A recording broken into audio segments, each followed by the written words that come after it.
আজকের রেসিপি করলা ভাজি একটু ভিন্ন স্বাদে হবে। তো তার জন্য এখানে দেখো কড়াইয়ের মধ্যে শুকনো খোলায় এখানে 1 চামচের মতো গোটা জিরে একটু ভেজে নেব। ভেজে দেখো গুঁড়ো করে নিয়েছি। অন্যদিকে এখানে নিয়েছি আমি করলাগুলোকে বীজগুলোকে ছাড়িয়ে এরকম পাতলা পাতলা করে একটু কেটে নিয়েছি। এবার আমি এখানে নিয়ে নিয়েছি পেঁয়াজ। এখানে বড় সাইজের 3টা পেঁয়াজ নিয়ে নিয়েছি। পেঁয়াজগুলোকেও দেখো কুচিয়ে কেটে নিয়েছি। এখন কড়াইয়ের মধ্যে দিয়ে দেব সর্ষের তেল। পুরো রান্নাটাই আমি সর্ষের তেলেই বানাবো। ফোড়নের জন্য এখানে দিয়ে দিলাম 1/2 চামচের মতো কালো জিরে। কালো জিরেটা যখন একটু ভাজা হয়ে যাবে দিয়ে দিলাম এখানে পেঁয়াজ কুচোনো। পেঁয়াজটাকে হালকা করে একটু ভেজে নেব। করলা তো অনেক রকমভাবেই খাওয়া যায়, তবে একটু যদি অন্যরকম বানিয়ে খাওয়া যায় তবে ভালোই লাগে। এক এক দিন এক একটা রকম বানিয়ে খাওয়া যেতে পারে। তো এদিকে দেখো করলাটাকে আমি এবার পেঁয়াজের মধ্যে দিয়ে দিলাম। পেঁয়াজটি কিন্তু খুব বেশি ভাজিনি, হালকা করে একটু ভেজে নিয়েছি। যেহেতু করলার সাথে পেঁয়াজটা আরও ভাজা হবে, বেশি ভেজে নিলে পেঁয়াজটা আবার পুড়ে যাওয়ার ভয় থাকে। এবার আমি এর মধ্যে দিয়ে দিলাম 1/2 চামচের মতো নুন আর দিয়ে দিলাম হলুদের গুঁড়ো। এবার ভালো করে নাড়াচাড়া করে মিশিয়ে নিতে হবে।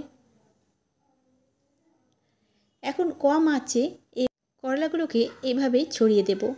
আস্তে আস্তে ভাজাটা হতে দিতে হবে।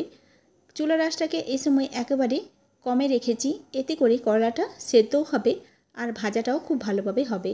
কিছুক্ষণ ধরে নাড়াচাড়া করার পর দেখো করলাটা প্রায় ভাজা ভাজা হয়ে এসেছে।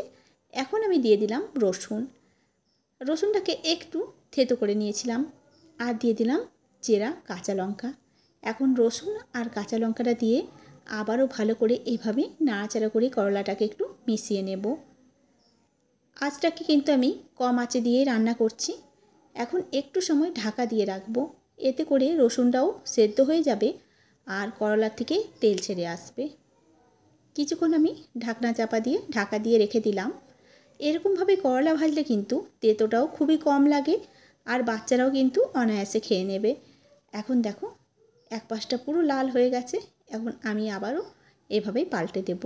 আর রসুনগুলো একটু সেদ্ধ হয়ে এসছে, কিন্তু পুরোপুরি সেদ্ধ হবে না। মুখে পড়লে এই রসুনটা খেতে কিন্তু ভীষণই সুন্দর লাগবে। এইবার দেখো নামাবার আগে যেই মশলাটাকে আমি গুঁড়ো করে রেখেছিলাম সেই গুঁড়ো করা মশলাটাকে করলার উপর ছড়িয়ে দেব। দিয়ে ভালো করে নেড়েচেড়ে এভাবেই মিশিয়ে নিতে হবে। গরম ভাতের সাথে এরকম করলা ভাজি খেতে দারুণ লাগে।